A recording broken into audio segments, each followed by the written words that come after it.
Thank you very much for the introduction.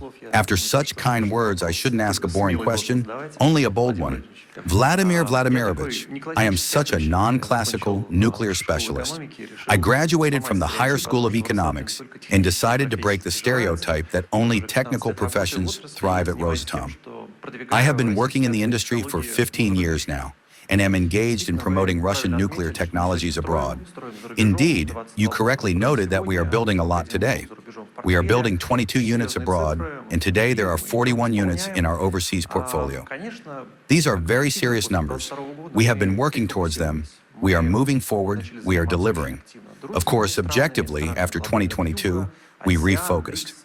We began working very actively with friendly countries, countries of the Global South, ASEAN, BRICS. In our opinion, it is these countries that provide a colossal leap in terms of global energy consumption, and we see potential there. At the same time, we are not leaving and are not abandoning the Western markets where we worked before. We are working there now. This requires very great effort. It is difficult. They are trying to push us out of these markets. We see the policy that is being imposed on our partners. They are being objectively threatened for working with us. Nevertheless, we continue. We continue to fight for these markets. We are not retreating. And of course, I cannot help but ask a question. How should we build the right relationships with the Western world going forward? We, all nuclear specialists without a doubt, followed the progress of your negotiations with Donald Trump. This is important to us, especially in the international segment. Of course, we, and I personally, very much want to know, what do you think, Vladimir Vladimirovich? Should we continue to fight for Western clients?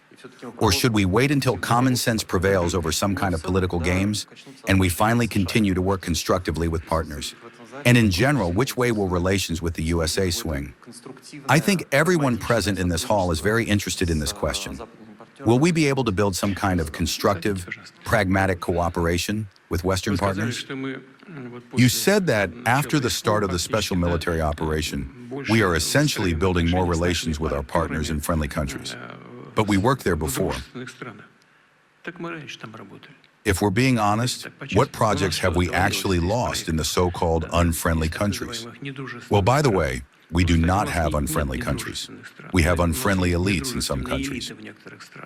And with the peoples of those countries, I assure you, of course, propaganda works there. They wash people's brains and talk about how we started the war, and they forget that they themselves started the war in 2014 when they began using tanks and aircraft against the peaceful population of Donbass. That is when the war started, and we are doing everything to stop it. But I am not talking about that now, but about the fact that where was our cooperation mainly located? With friendly countries. Where were our main orders? In the People's Republic of China, in India, in Bangladesh. Then, well, a project appeared in Turkey, despite the start of the special military operation. And by the way, this is a NATO country. What have we lost from what we had? Only Finland. We are even continuing work in Hungary, a NATO country, and a European Union country. That's the first thing. Second, what we used to do in those countries you called unfriendly, we continue to do there as well. We still supply nuclear fuel and in substantial volumes. Do we provide services? We provide them in almost the same volumes. Some new things are emerging, especially in the field of nuclear medicine and other related spheres. Everything remains as it was. Yes, some things do indeed cause us damage where cooperation ceases, especially in science. But work with scientists continues. Look, I went to Gachina, we have a center there. Specialists from European countries work there, and it's fine. Everything is normal.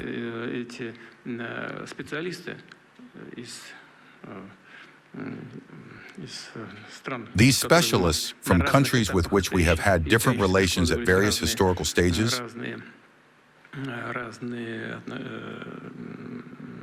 they have always worked with us, even when we were creating the atomic bomb. Well, and we know well, I won't go into details now, but many specialists who worked in the main office in the USA,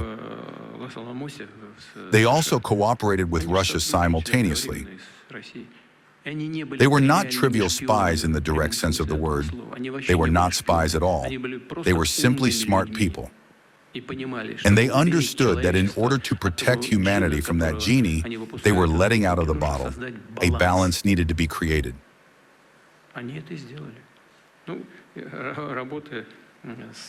They did this by helping our scientists work as well. Ours would have managed calmly without the support, but those people did it consciously. And that includes both German specialists and American ones. All of them.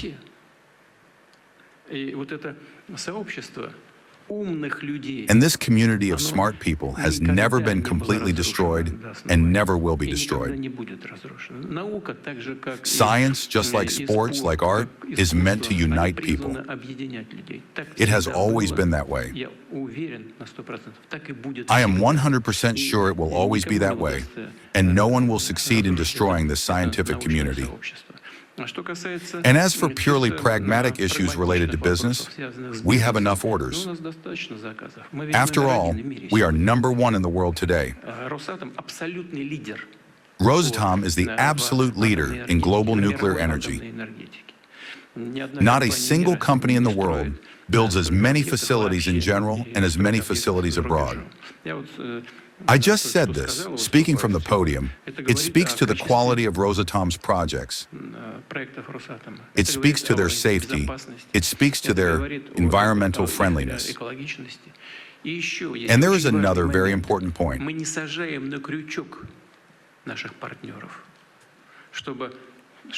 We do not hook our partners in order to build something and then create a market for them and constantly keep that market for ourselves.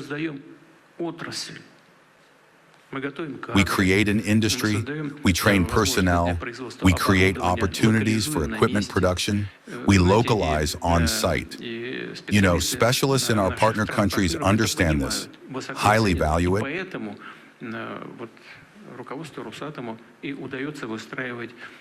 and that is why the management of Rosatom manages to build such kind, friendly, long-term relationships. I am sure it will continue to be so. And those who somehow leave the stage of our interaction as a result of political pressure, I am sure they will return. And many, I repeat, are working now, and many will return. As for our relations with the United States, they are at an extremely low level since the Second World War. I have spoken about this many times already. But with the arrival of President Trump, I think a light at the end of the tunnel has nevertheless appeared.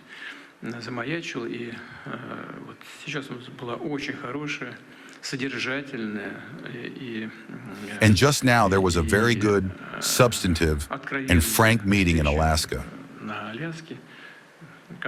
Contacts continue at the level of our ministries and agencies and companies.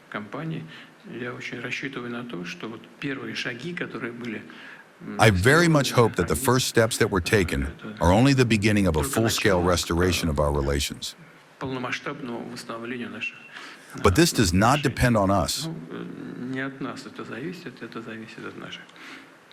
It depends, first and foremost, on our Western partners in the broad sense of the word, because the United States is also bound by certain commitments within various associations, including the North Atlantic Bloc. Therefore, the next steps now depend precisely on the leadership of the United States.